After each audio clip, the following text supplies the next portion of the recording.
સાંભળીએ આજનું પ્રાસંગિક રાષ્ટ્રીય મતદાતા દિવસ. સંપાદન અને પઠન પરેશ મારુ.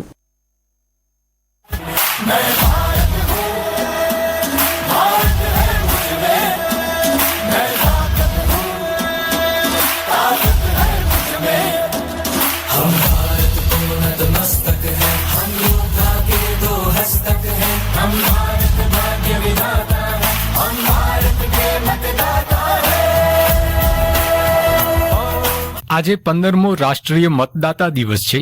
આપણો દેશ એ એક લોકશાહી દેશ છે. એક લોકશાહી દેશનો પાયો ત્યાંના નાગરિકોને મળેલા મતદાનના અધિકાર પર નિર્ભર છે.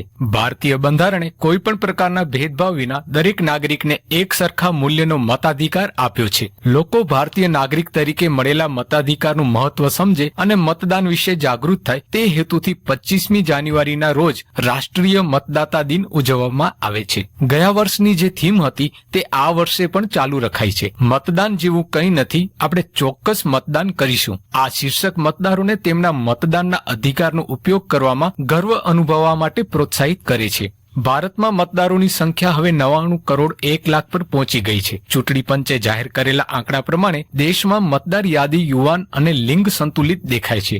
ભારતમાં 18 થી 19 વર્ષની વય જૂથના 21 કરોડ 7 લાખ યુવા મતદારો છે. દેશમાં મતદારોનો જાતિ ગુણોત્તર 2024માં 948 થી 6 પોઈન્ટ વધીને 2025માં 954 થઈ ગયો છે. તાજેતરમાં ચૂંટણી પંચે દિલ્હી વિધાનસભા ચૂંટણી 2025ની યાદી જાહેર કરી હતી. આ પત્રકાર પરિષદ દરમિયાન મુખ્ય ચૂંટણી કમિશનર રાજીવ કુમારે માહિતી આપી હતી કે ભારતમાં ટૂંક સમયમાં 1 અબજથી વધુ મતદારો હશે, જે એક નવો રેકોર્ડ બનશે. 29 ઓક્ટોબર 2024ના રોજ પ્રસિદ્ધ કરવામાં આવેલી મુસદ્દા મતદાર યાદીમાં 2 કરોડ 56 લાખ 56,321 પુરુષ, 2 કરોડ 42 લાખ 61,567 સ્ત્રી અને 1,569 ત્રીજી જાતિના મળી કુલ 4 કરોડ 99 લાખ 19,441 કરોડ મતદારો ગુજરાતમાં નોંધાયેલા હતા. 6 જાન્યુઆરી 2025ના રોજ આખરી મતદાર યાદી અનુસાર 2 કરોડ 58 લાખ 28,987 પુરુષ,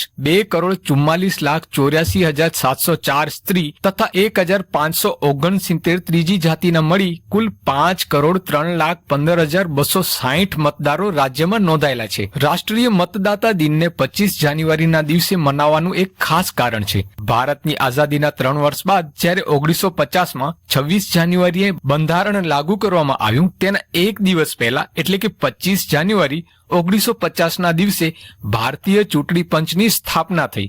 ભારતીય ચૂંટણી પંચના સ્થાપના દિવસે રાષ્ટ્રીય મતદાતા દિવસ મનાવવાનો નિર્ણય લેવામાં આવ્યો. 25 જાન્યુઆરી 2011ના રોજ તત્કાલીન રાષ્ટ્રપતિ પ્રતિભા પાટીલ દ્વારા રાષ્ટ્રીય મતદાતા દિન ઉજવવાની શરૂઆત કરવામાં આવી હતી. પહેલા મતદાન કરવાની ઉંમર 21 વર્ષ હતી, પરંતુ 1988માં 61માં બંધારણીય સુધારામાં તે ઘટાડીને 18 વર્ષ કરવામાં આવી છે. કોઈપણ લોકશાહી દેશમાં સરકાર રચવામાં મતદારો સૌથી મોટી અને મહત્વપૂર્ણ ભૂમિકા ભજવે છે. લોકશાહીના મૂળિયા ત્યારે જ મજબૂત બને છે જ્યારે દેશનો પ્રત્યેક નાગરિક પોતાના મતનું મૂલ્ય સમજીને મતદાન કરે છે. મતદારો પોતાના અમૂલ્ય મતથી કોઈ પણ પક્ષને 5 વર્ષ માટે સત્તા પર લાવે છે. આમ કરીને મતદારો રાજ્ય અને દેશના વિકાસ માટે જાગૃત નાગરિક તરીકેની ફરજ નિભાવે છે. ભારતના નાગરિકને 18 વર્ષની ઉંમરે મત આપવાનો અધિકાર પ્રાપ્ત થાય છે. વિશ્વના સૌથી મોટા લોકતંત્ર ભારતમાં મતદાન સંબંધિત ઘટી રહેલા વલણને ધ્યાનમાં રાખીને ચૂંટણી પંચે રાષ્ટ્રીય મતદાતા દિવસની ઉજવણી કરવાનો નિર્ણય લીધો હતો. આ દિવસનો ઉદ્દેશ્ય નવા મતદારોને મહત્તમ નોંધણી કરવાનો અને તેમને પ્રોત્સાહિત કરવાનો છે. આ દિવસે શાળાઓ, કોલેજો, સરકારી સંસ્થાઓ વગેરેમાં મતદાન જાગૃતિ અંગેના વિવિધ કાર્યક્રમો કરવામાં આવે છે. તેમજ મતદાતાઓને શપથ પણ લેવડાવવામાં આવે છે કે તેઓ મતનો ઉપયોગ કરી દેશના વિકાસ માટે લાયક પ્રતિનિધિની પસંદગી કરે. ભારતમાં મતદાર એ લોકશાહીનો અનન્ય ભાગ છે. એક મતનું મૂલ્ય એટલું બધું છે કે ચૂંટણી પંચ મતદાનના દિવસે એક મતદાર માટે પણ મતદાન મથક ઊભું કરે છે. તેથી દરેક મતદારે અવશ્ય મતદાન કરવું જોઈએ. મતદાન એ પવિત્ર ફરજ છે. મતદાતા તરીકે આપણી ફરજો અદા કરીએ અને રાષ્ટ્રીય મતદાતા દિવસ નિમિત્તે દરેક મતદાતાને તેમની ફરજો પ્રત્યે જાગૃત કરી આપણું ઋણ અદા કરીએ. આકાશવાણી ભુજ પરથી હમણાં જ આપ સાંભળી રહ્યા હતા આજનું પ્રાસંગિક રાષ્ટ્રીય મતદાતા દિવસ. સંપાદન અને પઠન પરેશ મારુ.